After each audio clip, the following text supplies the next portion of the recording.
There we go. There we go.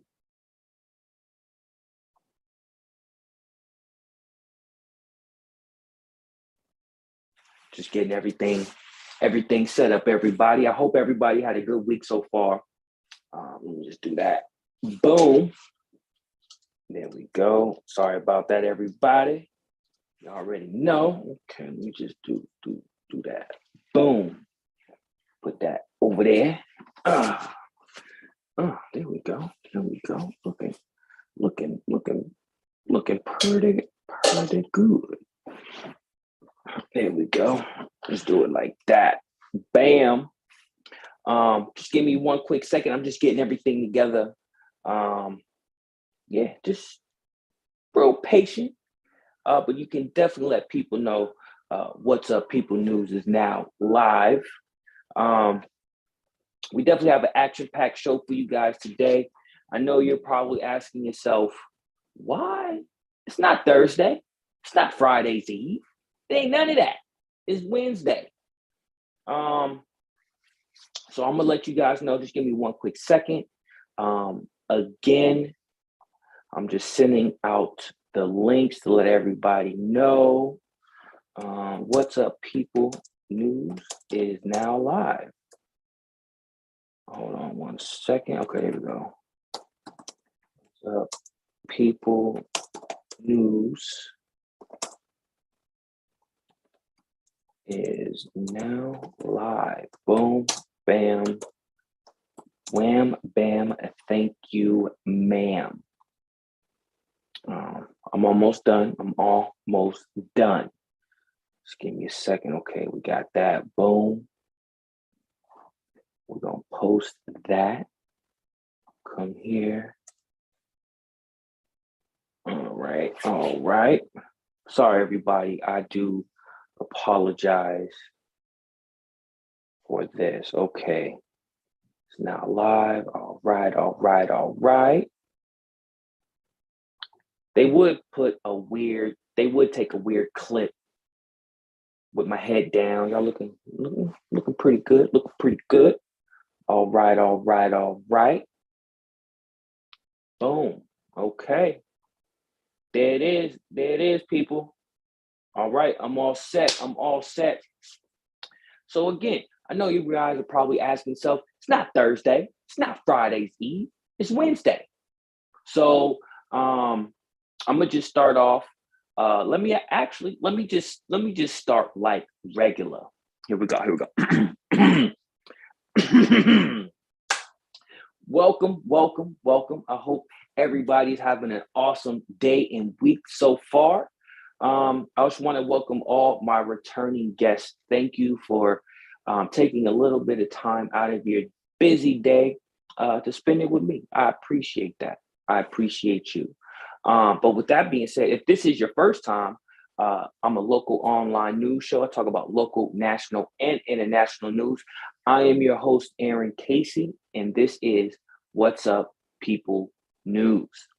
So again, like I said at the top of the show, this isn't my normal routine. So I will start off with a couple of announcements. And then we're just going to get right into the show. This is going to be very quick, couple updates, couple new stories. I do have one topic to briefly talk about today. But let me just get right into the announcements. First off, we're having an historical interview tomorrow. And that's part of why I'm doing the show like a regular show tonight. Tomorrow, I will be interviewing two, not one, but two city council candidates coming from the awesome state of Florida, from the incredible city of Clearwater. The gentleman is Reverend Jonathan Wade. He's running for city council running for city council seat 5. And then we have the Mrs. Miranda Douglas. She's running same place again, Clearwater City Council seat 4. This is the first time in Clearwater history that 2 African Americans are running for City Council at the same time. And then this is very historic, and this is the first time that Black people have run for these seats, period. So I am very, very honored to have both of those candidates on the show tomorrow. So I'll be interviewing them tomorrow on the show. So please, I hope you guys tune in, especially if you live in Florida or if you know somebody in the state of Florida, specifically Clearwater. This is going to be a very informative interview. It's going to be great. I'm excited.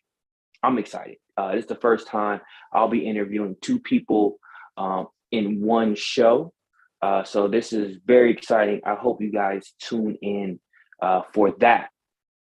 And then next week, we will be having a returning guest. I interviewed him when I had when Lana was part of the show. You guys can check her show later on tonight. Sorry, Lana, I didn't mean to jump in. This was the only day I had available. I try to do stuff like this on Mondays. But you could definitely check her show after this at 9:00 tonight. The Lana Quest show. Great show. Her and her co-host, they do excellent work over there. Y'all need to go check that out after you check this out. But next week, we'll have Brent Heinrich. He is running out of Washington State. He's running for city council. But we're having him on next week for an interview. So you guys definitely need to tune in tonight, tomorrow, and next week. Next couple weeks going to be action packed. I got some other people in the background that I'm waiting for to get confirmations from, but we're going to have some great interviews moving forward. So with that being said, we're going to jump right into it. Got my notes here. I don't know where. Here we go. Boom. Got my notes. Hold on one second. Let me just reach over here real quick. Get my purple crayon because I can't find my pen. I don't know where it's at. But anyway, we're going to get right into it. Of course, you guys, if you didn't know, this month is Women's History or Black Women's or Women's History Month, which is important. We definitely have to celebrate our ladies. They have accomplished a lot in the years and millenniums that they've been on Earth and things like that. Especially our Black and brown sisters and ladies out there, definitely been through a lot. Women in general have been through a lot, but Black and brown ladies have been through just a little bit more, been crazy. But we're here to celebrate. And so because it's Women's History Month, or Black Women's History Month, I'm gonna start off with 2 movies that celebrate and highlight ladies and their accomplishments. So the first one, if you guys haven't seen this, it's starring Taraji P. Henderson, and it's called Hidden Figures. Taraji P. Henderson's character is the lady that helped NASA do the mathematical calculations in order to get the Apollo mission into space, on the moon, circling, all of that. She helped NASA with their mathematical calculations to get the ships in outer space and back, like beast mode. You know what I'm saying? This is, without her, nobody would have went to the moon. Nobody went to outer space without this lady. So y'all definitely go check that out. Hidden Figures. The second movie is called Queen of Katwe. And I might be pronouncing this wrong. Y'all know I'm bad with names. But this is an African movie out of Africa. And when I was reading about it, it kind of reminded me of the Queen's Gambit. If you guys aren't familiar with the Queen's Gambit, it's on Netflix. It's about this white lady, took up chess. She loved it. She was a beast. just doing her thing. And this story, this movie, Queen of Katwe, is in a similar vein. Living in South Africa, living in Africa, going through the hardships that they go through out there. The only thing that she could find, and again, this is according to the synopsis of the movie, she found to play chess. She really liked it. She was excellent. And it's dope. You know, it's about a Black girl playing chess, dominating, and helping out her family because every time she wins, she gets money, things like that. Dope story. Y'all definitely need to check that out. And I'll make sure to have links so you guys can get more information, maybe even watch the trailer to these two movies. But we're going to be moving right along with the ladies' history. This first one is a 11-year-old. She is the youngest fashion designer ever to present at New York Fashion Week. She's 11 years old, people.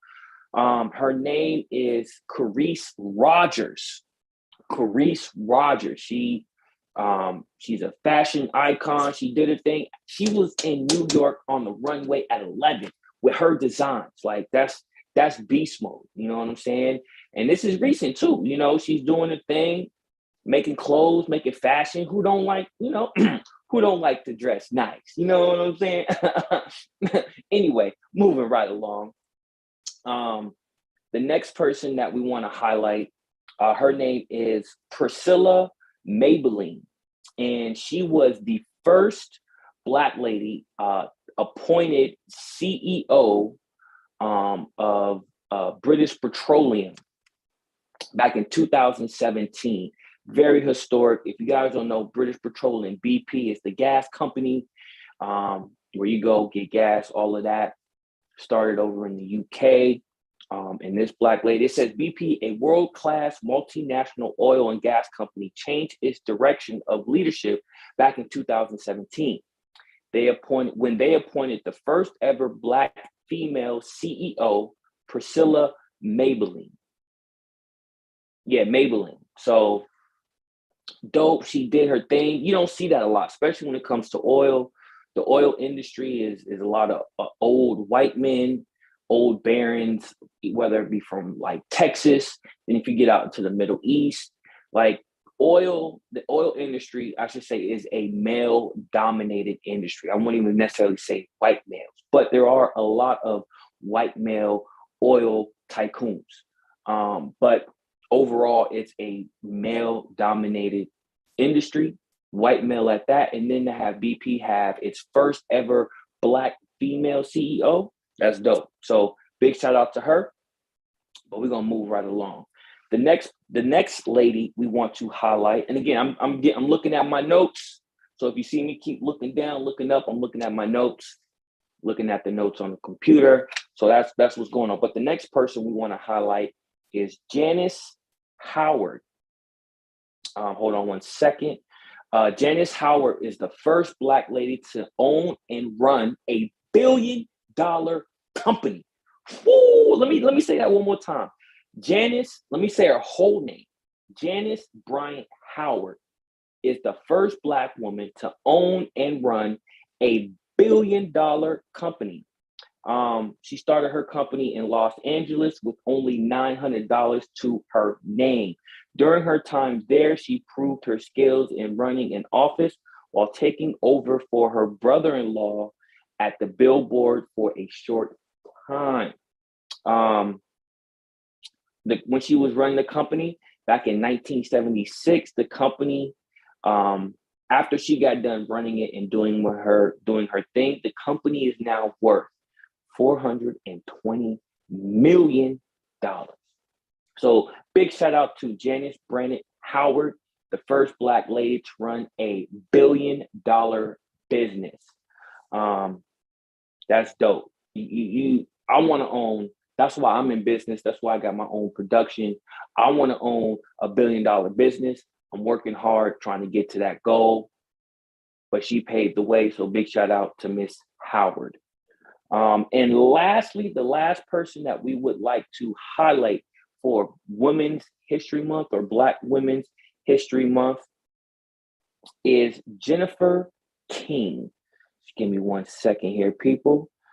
Jennifer King, where did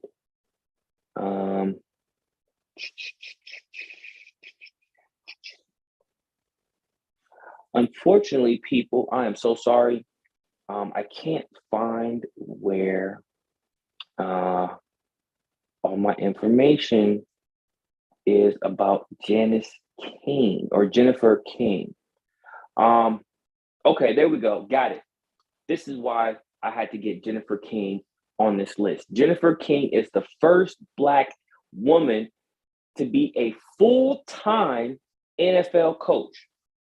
Back in 2021, the NFL went in a entirely new direction, exciting direction with its staffing when Jennifer King was named assistant running back coach for the Washington football team, or better known as the Washington Commanders. Of course, the football is a male-dominated sport. They do have a ladies version called the Lingerie League. I've seen a couple little clips here and there. They're doing their thing. They got passed, but they're wearing lingerie. You know, I mean, it's football. They are tackling things like that. If you want to know more, you know, go do a quick Google search. Check them out. But again, big shout out to Jennifer King being the first Black woman full-time running back coach. Like, that's dope. That's dope. I mean, she got some jets on it. She be out. But I'll make sure, but for everybody, everything I talk about, I'll make sure to have a link in the description below so you guys can check this out and find out this information for yourself. One thing that I always say, do your own research. I'm here to do it, but you may find something a little different. You might have a little different perspective than myself or anybody else. So please, when you're hearing me, go check out those links, read the articles, check out the videos, do your own research, because you may have a difference of opinion. But with that being said, we're going to be moving right along. Some more quick news. There was a tornado in Iowa that injured 7 people and unfortunately killed a family of 4. Tornadoes is real. Climate change is March. It's snowing outside where I'm at right now. I had to drive through the snow. I had to get snow off my car when I was leaving work today. It's March. It's snowing. There's tornadoes in Iowa. So a lot's going on. My condolences to the people that lost their lives. But y'all need definitely to check that out. But moving right along. Okay, we did that. We talked about that. And we did that. All right, moving right along. Again, we're still into the quick news portion. WNBA star Brittney Griner gets arrested at the airport in Russia because they found vaping cartridges or some type of cartridge in her luggage. There are a couple different reports going out there, but one of them that really caught my interest was a report from TMZ from a gentleman who was also arrested in Russia a couple years ago. But the reason why I'm bringing that up is because the gentleman who was arrested because of drugs, come to find out, it was all false. It was something about what was going on at the time. He was a military guy. Russia's, they don't like American soldiers, things like that. They seen him, they confiscated, they got his stuff. They was like, we're going to do a random, search of your bags. And they said that they found like drugs and stuff like that. He's still locked up today. Or no, he's out, but he was locked up for a while. Excuse me. So when he heard about Brittney Griner's situation, I think either TMZ reached out to him or he reached out to TMZ. But basically, he was just like, yo, it's highly skeptical that she actually, because originally the reports were saying they found methamphetamines in her bag. The next thing came out, it was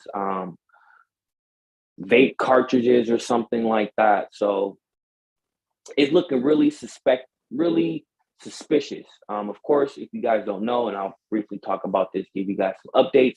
Russia invaded Ukraine right before the invasion. Everybody, all the American diplomats were telling American citizens, if you're in Russia, y'all need to leave like yesterday. So mad people was leaving. She was leaving. She got caught up.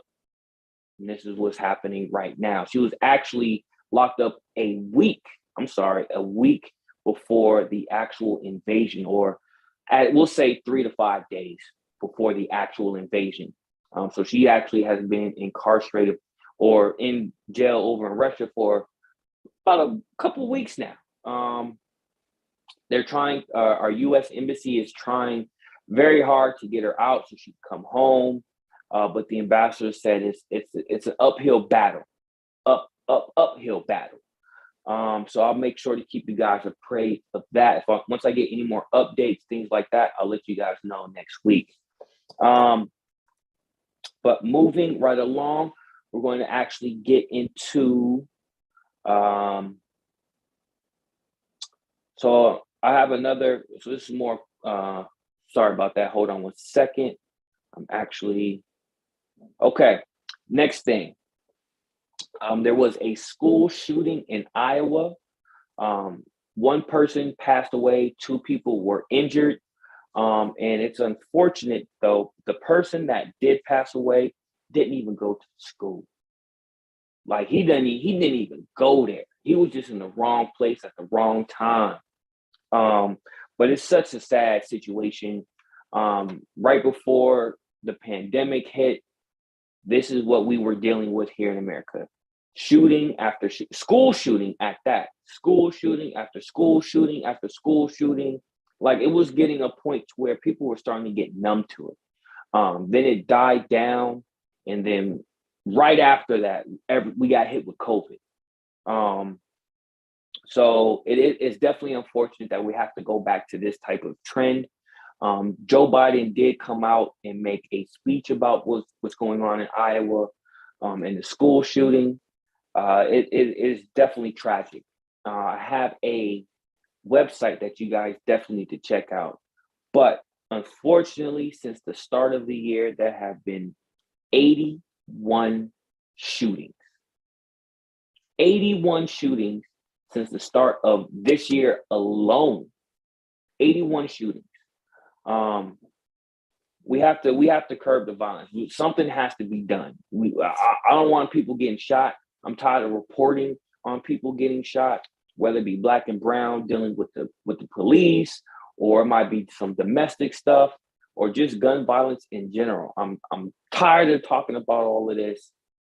You know, these are young people who are losing their lives, who didn't even get a chance to experience life. So it's definitely unfortunate. Y'all should check out those numbers across the country, from Florida, Maryland, Virginia, Texas, Michigan, Wisconsin, Illinois, and that's just to name a few. That's just a few of the states that has had shootings, at least one or more shootings since the beginning of the year. So y'all definitely check that out as well. And of course, if you guys drive, going to work, look at the time. If you drive and go to work, the gas prices, the price at the tank, ridiculous. I actually got to go back to the gas station to fill up again. I'm spending $4.17 at the pump. I don't like those numbers, people. $4.17 at the pump. Nah, it's not cool. It's not what the people want. But of course, gas prices are going up. Part of that is tied to the Russian-Ukraine invasion. Russia is probably the second largest producer of crude oil in the world. I think right behind Saudi Arabia, Middle East, all of those countries that produce oil, but Russia is right behind them. And so because of that, we do get not all, but a good portion of our oil from Russia. That's out the window. That's why gas prices are so high. Biden has opened up the reserves. so that we can still have gas and petroleum and things like that. Right now, I reported last week that the price of a barrel was above $100. And if we get to $200 a barrel, in the words of Chucky Finster, we're doomed. So I'll make sure to keep you guys appraised of that when the oil prices and things like that. But the gas prices, crazy. Europe plans to slash Russia's gas prices to kind of do whatever it can and make gas cheaper for you, me, the global community, everybody. But y'all definitely need to check out these two articles. And lastly, of the quick news, and this story tripped me out. I was bugged out. I was like, wait, what? So apparently back in 2016, a couple, 6 years ago, 5 years ago, 6 years ago, 2016, 2020. Yeah, 6 years ago, a lady by the name of Sherry Panini, again, y'all know I'm horrible with names. Anyway, Sherry Panini, kidnapping. And it's just sad to see this because she went gallivanting with her ex while she was married with 2 kids. She went missing for a whole month. The husband, the family was distraught. They was like, yo, the husband like, where's my wife? The kids was like, where's my mom? The family member was like, where's my daughter? Like everybody was looking for this lady. They found her a month later, bound, blindfolded to a stop sign. Long story short, it was false. She was with her ex-boyfriend. The phone records showed that she called him up the day she went missing, told her to meet her in a particular area. He picked her up and she actually fell asleep in the car. All this took place in California. He lives in Southern California. So on the trip to his place, she was in the back seat, knocked out, doing whatever, getting freaky, getting her groove on while she was married. Once the husband found out where she was, he went to her. He was happy. He missed her. He was crying. I seen the videos. He was bawling. He was like, baby, I missed you. I'm so glad you're safe. Come to find out, not only did she lie and said she was kidnapped, she said that it was 2 Mexican ladies and they branded her like on her butt or her hip. All that was a lie, which she was branded. She did have like a branding, like what you do with cows, let you know, hey, this is my cow, I'm gonna brand you. She did that to herself. She had her ex-boyfriend brand her, and then she told the cops, law enforcement, that it was 2 Mexican ladies that did it. That don't even sound right. So they found out it was all a lie. I feel sad for her husband because he was worried, sick. He was crying, emotional, tears, boogers, snot, all of that. I'd be like that too if my lady went missing and for a whole month and we couldn't find her.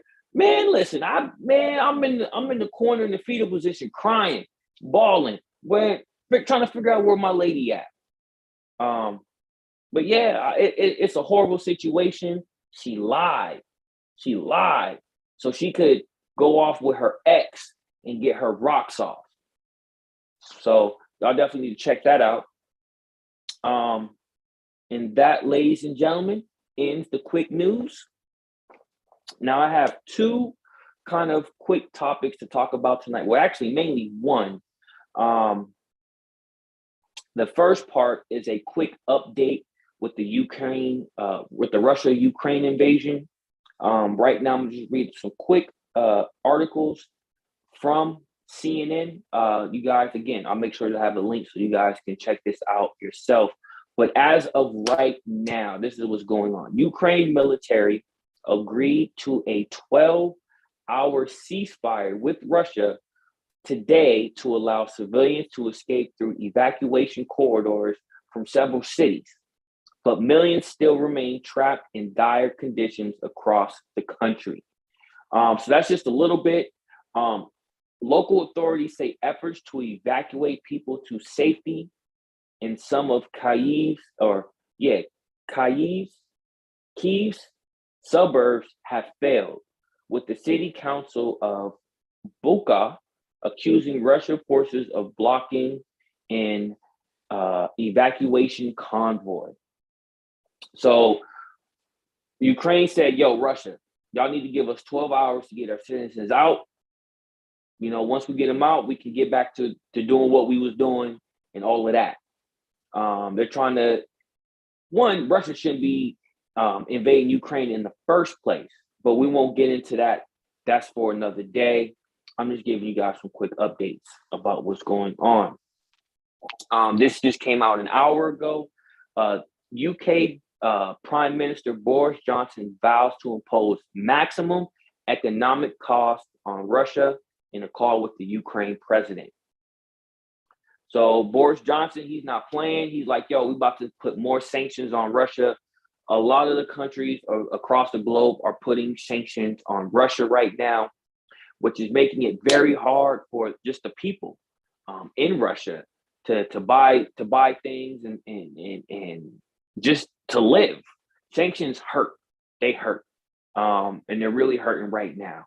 Especially again for the people who don't want this war still got to suffer because of their dumb leader who lied to the global community for weeks, saying he wasn't going to do nothing, and then at the last second just like psych, and invades Ukraine. So don't nobody really like Putin right now, and this is just one of the things that the Prime Minister of London, England, Boris Johnson is doing. What else? Both leaders condemned, and this is his conversation with Vladimir Zelensky, who is the president of Ukraine. He says both leaders condemned the horrifying attack on a maternity hospital in Mariupol and the failure by the Russian forces to respect a ceasefire agreement in humanitarian corridors. The prime minister noted that this was yet further evidence that Putin was acting with careless disregard for international humanitarian laws. So again, didn't nobody want this. His own citizens are protesting. They didn't want to invade Ukraine, but they did, and a lot of them are getting arrested. Right now, protesters are out there saying, yo, we don't want this war. What are you doing? Putin's like, yo, I don't want to hear that. You don't like this war? Clank, clank, we locking you up, putting you in the underground. I mean, I don't know how Russian jails are. I just seen it from movies. But anyway, that's beside the point. He's arresting protesters who are saying this war is unjustified, it doesn't need to happen. So that's the real quick, again, real brief, quick news, short. All right. Let me continue. Here we go. Okay, this is the part. Thousands have been detained in anti-war protests across Russia. This is from NPR.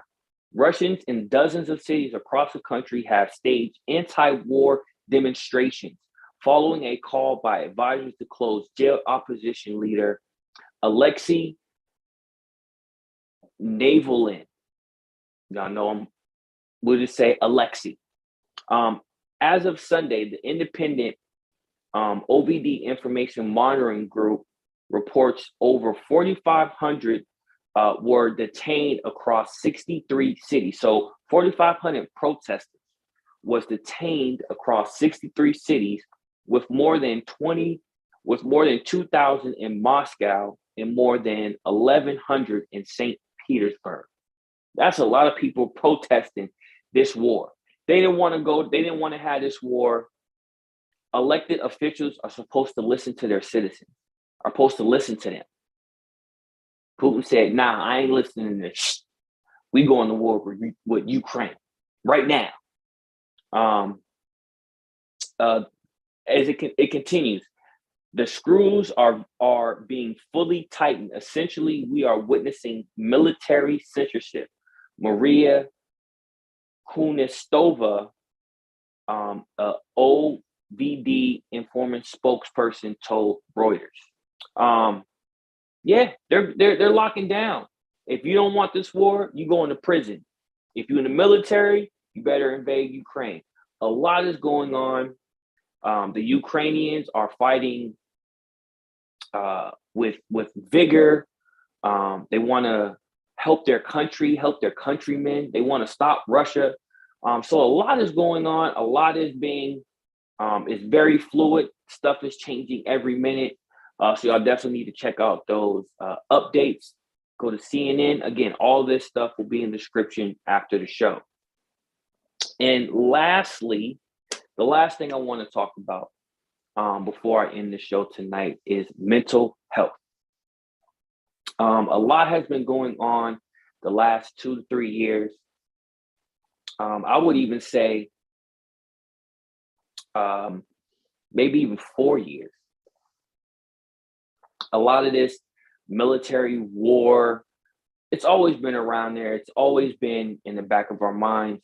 But me personally, I feel when Trump bombed the Middle Eastern general who was just driving, I think that just kind of sparked everything. Now, I'm not saying that had anything to do with COVID, because COVID is its own animal, but just having that energy out there. And this was a year before his last term in office. And what happened his last term in office? COVID happened. So it's the last couple of years, again, 4 years have just been very stressful, mentally, physically, spiritually, just across the board. People are frustrated. People are tired. Parents, kids, teens, senior citizens, people are just tired. And it's really starting to affect people. It's starting to affect people's mental health. If you look at some of the videos that nurses have been putting out since COVID, doctors, helping people who are dying, who don't want to get vaccinated because they don't believe in it, or, they don't think it will help them. Like just the amount of pressure, everything we're seeing every day in the news, whether it be another Black person getting shot by the police, or now we got this war in Ukraine, it's COVID, it's mass mandates, it's the economy, people not being able to go to work. People forget that when the pandemic started, we had the highest unemployment rate in history. And a lot of those jobs have not come back. People are starving, not just literally, but figuratively. People are starving for an answer, for a job, to make money so that they can help their family pay bills. You have small businesses that have to close their doors. Even some medium-sized to big businesses had to close their doors because of the pandemic, because people can't work. We have a chip shortage when it comes to like computers and things like that need these type of chips, right? A lot of stuff has just been happening, and people's mental health is being affected by that. I know mine has. It hasn't been affected fully, but I'm seeing those, like, getting those moments where I'm just down. Like, why do I feel sad right now?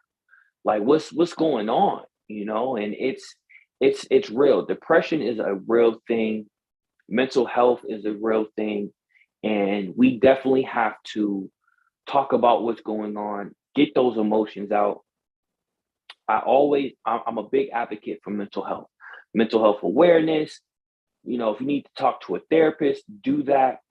We're in a time where not talking will hurt even more than to talk, to get it off your chest.